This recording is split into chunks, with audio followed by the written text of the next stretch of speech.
25వ తారీఖు నుంచి ప్రారంభం కాబోతున్నటువంటి ఎస్ఐఆర్ లో ప్రతి ఓటర్ కూడా ఎన్యూమరేషన్ ఫామ్ నింపి దయచేసి తెలంగాణ రాష్ట్ర ఓటర్ లిస్ట్ లో మీ పేరు ఉండాలనుకుంటే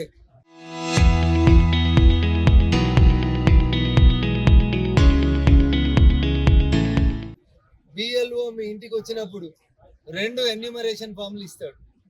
ఒక ఫామ్ నింపి బిఎల్ఓకి ఇయ్యండి లేదా బిఎల్ఏకి ఇయ్యండి, ఇంకొక ఫామ్ని మీరు సాక్ష్యం కింద మీ దగ్గర ఉంచుకోండి. కొన్ని పార్టీలు కావాలని ఒక వర్గం ప్రజల ఓట్లను తీసేస్తామని దుర్మార్గమైనటువంటి ప్రచారం చేస్తూ ఉన్నారు. వీళ్ళందరికీ కూడా అర్థం కావాల్సింది ఏంటంటే దేశంలో 11వసారి ఎస్ఐఆర్ జరుగుతూ ఉంది. లాస్ట్ ఎస్ఐఆర్ ఎప్పుడు జరిగిందంటే 2002లో చివరిసారి ఈ దేశంలో ఎస్ఐఆర్ జరిగింది. అప్పుడు ప్రధానమంత్రి వాజ్పేయి గారు ఎస్ఐఆర్ చేసిండ్రు. 2004లో జరిగిన ఎన్నికల్లో కాంగ్రెస్ పార్టీ అధికారంలోకి వచ్చింది. 11వసారి ఇప్పుడు దేశంలో ఎస్ఐఆర్ జరగబోతా ఉంది.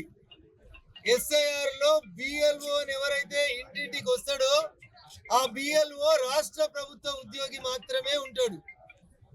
ఎస్ఐఆర్ కి భారతీయ జనతా పార్టీకి సంబంధం లేదు.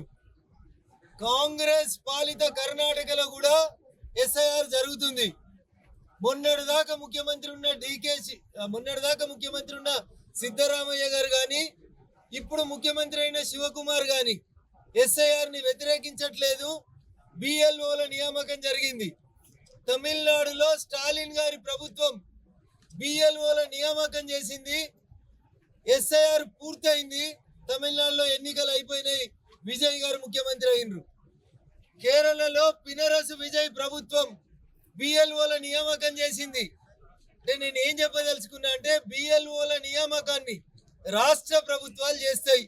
వాళ్ళు రాష్ట్ర ప్రభుత్వ ఉద్యోగులు, వాళ్ళు భారతీయ జనతా పార్టీ ఏజెంట్లు కాదు. వెస్ట్ బెంగాల్లో కూడా ఎస్ఐఆర్ అయింది. మమతా దీదీయే రాష్ట్ర ప్రభుత్వ ఉద్యోగులనే బిఎల్ఓలుగా పెట్టుకుంది.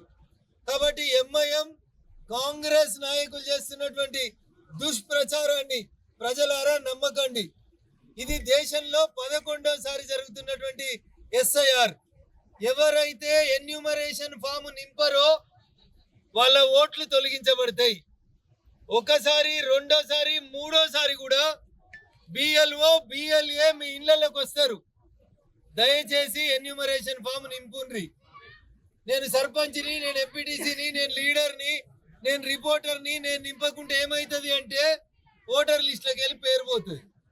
అందుకని దయచేసి ఎన్యూమరేటర్ ఫామ్ ప్రతి ఒక్కరు నింపాల్సిందే. తండ్రి నింపిండు కదా అని కొడుకు నింపకపోతే కొడుకు ఓటు పోతుంది. ఇంకొక విజ్ఞప్తి, కొంతమంది తమ పల్లెటూరులో ఓటు నింపి మళ్ళా సిద్దిపేటకో, కరీంనగర్కో, హైదరాబాద్కో వచ్చి రెండో ఓటు నింపి రెండో ఫామ్ ఇస్తే ఊర్లో ఓటు పోతుంది, పట్నంలో ఓటు కూడా పోతుంది.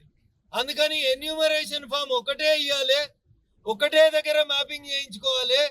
2002 తర్వాత 2026లో 11వసారి ఎన్యూమరేషన్ జరుగుతుంది.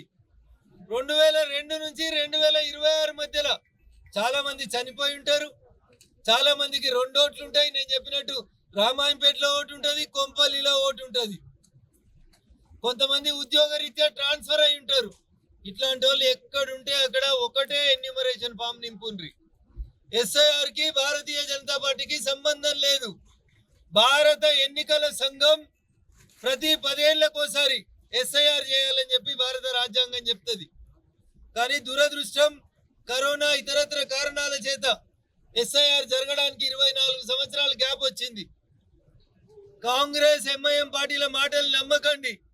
ముఖ్యమంత్రి బిఎల్ఓలను పెడతాడు.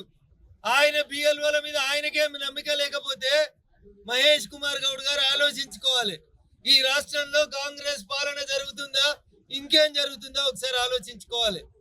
ఈ నెల 25వ తారీఖు నుంచి సుమారు 10 రోజుల పాటు ప్రతి ఇంటికి బిఎల్ఓలు, అన్ని పార్టీల బిఎల్ఏలు వస్తారు. దయచేసి ఎన్యూమరేషన్ ఫామ్ నింపుండ్రి.